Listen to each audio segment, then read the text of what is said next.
왜 이런 일이 일어났을까요? 오늘 5절에는 이렇게 말씀하고 있습니다. 베델을 찾지 말며 길갈로 들어가지 말며 브엘세바로도 나아가지 말라. 그들이 이곳으로 나아가는 이유는 예배를 드리기 위해서였습니다. 물론 이스라엘이 남과 북으로 갈라지면서 솔로몬이 지었던 성전은 예루살렘, 즉 남유다에 머물게 되었습니다. 그래서 북이스라엘 사람들은 예배를 드리기 위해서는 국경선을 넘어서 남유다 땅에 있는 예루살렘으로 가야만 했습니다. 하나님은 이스라엘이 남과 북으로 갈라졌을 때 비록 영토는 갈라졌지만 예배는 그리고 성전이 있는 예루살렘을 소중하게 여길 것을 북이스라엘의 지도자들에게 말씀하셨습니다. 그러나 불행히도 북이스라엘의 지도자들은 북이스라엘 사람들이 이 성전이 있는 예루살렘을 사모하고 이 성전이 있는 예루살렘으로 가서 예배를 계속 드리다 보면은 그들의 마음이 남유다 사람들에게로, 남유다 지도자에게로 뺏길 것을 두려워해서 북이스라엘의 곳곳에 우상을 세웠습니다. 이 베델 역시도 마찬가지였습니다. 그리고 나중에는 이 베델과 길갈과 브엘세바 모두 우상 숭배의 장소가 되어버렸습니다. 타락한 예배의 장소가 되어버린 것입니다. 여기까지만 보게 되면은 하나님께서 아모스 선지자를 통해서 베델로 가지 말고 길갈로 가지 말고 브엘세바로도 가지 말라라고 하는 것이 단지 우상 숭배와 연관이 되어져 있다라고만 우리가 1차적으로 생각할 수가 있습니다. 그러나 아모스서를 비롯한 여러 선지자서를 통해서 하나님께서 이스라엘 백성들에게 하시는 말씀은 단순히 우상 숭배와 같은 1차적인 예배의 실패가 그들을 하나님의 심판으로 이끌었다고 말씀하고 있지 않습니다. 그들이 심판을 받은 이유는 하나님을 그들이 잘못 알았기에 그들의 삶과 예배를 분리해서 생각하였기 때문이었습니다. 우리가 삶과 예배를 분리하지 않기 위해서는 먼저 우리가 섬기는 하나님이 누구이신가를 바로 알아야 됩니다. 그래서 8절은 하나님에 대해서 이렇게 우리에게 가르쳐 주고 있습니다. 묘성과 삼성을 만드시고 사망의 그늘을 아침으로 바꾸시고 낮을 어두운 밤으로 바꾸시며 바닷물을 불러 지면에 쏟으시는 이를 찾으라. 그의 이름은 여호와이시니라. 먼저 하나님은 묘성과 삼성을 만드신 분이십니다. 묘성과 삼성이 몰라서 저도 찾아봤습니다. 그랬더니 우주 성단에 있는 별이 이렇게 모여 있는 그것들을 묘성과 삼성으로 삼성이라고 합니다. 이 하나님은 천지를 창조하신 분이시라는 것입니다. 다음으로는 하나님은 사망의 그늘을 아침으로 바꾸시고 멀쩡히 있는 낮을 어두운 밤으로 바꾸시는 분이시라는 것입니다. 이것은 생사화복, 우리의 생명과 죽음, 그리고 복과 화를 정의롭게 주장하시는 분이 바로 하나님이시라는 것입니다. 다음으로 하나님은 바닷물을 불러 지면에 쏟으시는 분이십니다. 세상을 창조하셨을 뿐만 아니라 이것을 지금도 조종하시고 모든 만물을 하나님께서 여전히 움직이신다는 것을 우리에게 알려주고 있습니다. 천지를 창조하시고 생사화복을 주장하시고 모든 자연을 움직이시는 이 분이 우리 하나님이시라는 것입니다. 그러나 우리는 이 기본 진리를 너무나도 기본적으로 잘 알고 이해하고 있습니다. 그러나 우리는 실제로 삶을 살아가면서 이것을 잠시 있는 것 같이 행동할 때가 있습니다. 이스라엘 역시 그랬습니다. 그들이 섬기는 신은 하나님이었지만 경제 활동을 하는 데 있어서는 바알과 아세라를 섬겼습니다. 왜냐하면 그 당시 농경사였었고 농사가 그들의 경제 활동의 모든 것이었습니다.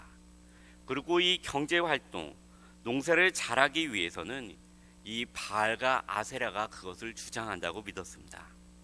가령 비와 땅을 통해 농산물을 풍부하게 얻을 수 있다고 믿었기 때문에 예배는 하나님께 드렸지만 경제 활동에 있어서는 바알과 아세라를 섬겼습니다. 또한 예배는 하나님께 정기적으로 드리고 제물도 하나님께 정기적으로 드렸지만 예배당을 나서게 돼서 일상 사회생활에 들어가서는 물질주의를 섬겼습니다. 그래서 재판을 이기기 위해서 뇌물이 왔다 갔다 했으며 가난한 자를 학대하고 장사를 할 때 속임수를 사용하였습니다. 그렇지만 이스라엘은 여전히 예배를 드렸습니다. 이것이 바로 예배와 삶을 분리해서 생각하는 것입니다. 그리고 이 분리에는 하나님이 누구이신가에 대한 참 이해가 결여되어 있었기 때문에 그들이 그렇게 된 것입니다. 천지를 창조하신 하나님은 나의 이웃도 창조하셨습니다. 나의 생사화복을 정의롭게 주장하신 하나님은 나의 이웃의 생사화복 역시 정의롭게 주장하십니다. 그러나 이스라엘은 나와 동일하게 하나님이 창조한 이웃을 속이고 재판에서 이기기 위해서 뇌물을 줌으로써 하나님께서 원하시는 공의와 정의를 구부러지게 하였습니다. 하나님이 창조하신 똑같은 가난한 사람을 나의 힘이 좀 더 강하다는 이유로 그들의 것을 빼앗고 수탈하였습니다. 여전히 하나님을 예배 가운데 찾고 제물을 드리고 있었지만 하나님을 찾는 그들에게 오늘 본문은 다시 하나님을 찾으라고 이야기합니다. 찾고 있는데 너희들이 살려면 하나님을 찾으라고 말씀하고 있습니다.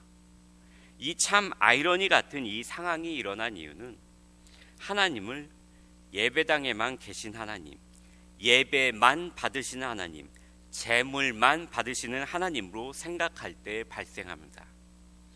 그리고 예배와 제물을 통해 화를 피하고 복을 받는다고만 생각할 때 이런 일이 발생합니다.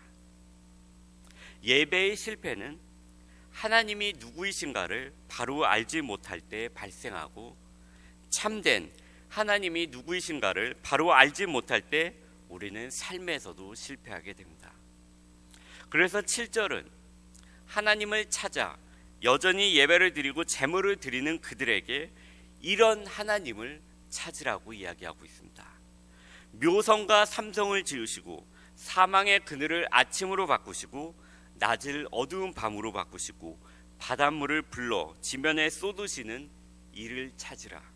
그의 이름은 여호와시니라. 예배는 단순히 예배당에서 드려지는 것만을 의미하고 있지는 않습니다.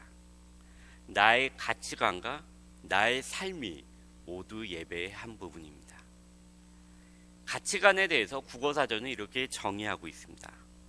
인간이 자기를 포함한 세계나 그 속의 사상에 대하여 가지는 평가의 근본적 태도이다. 이것이 가치관이라고 이야기하고 있습니다.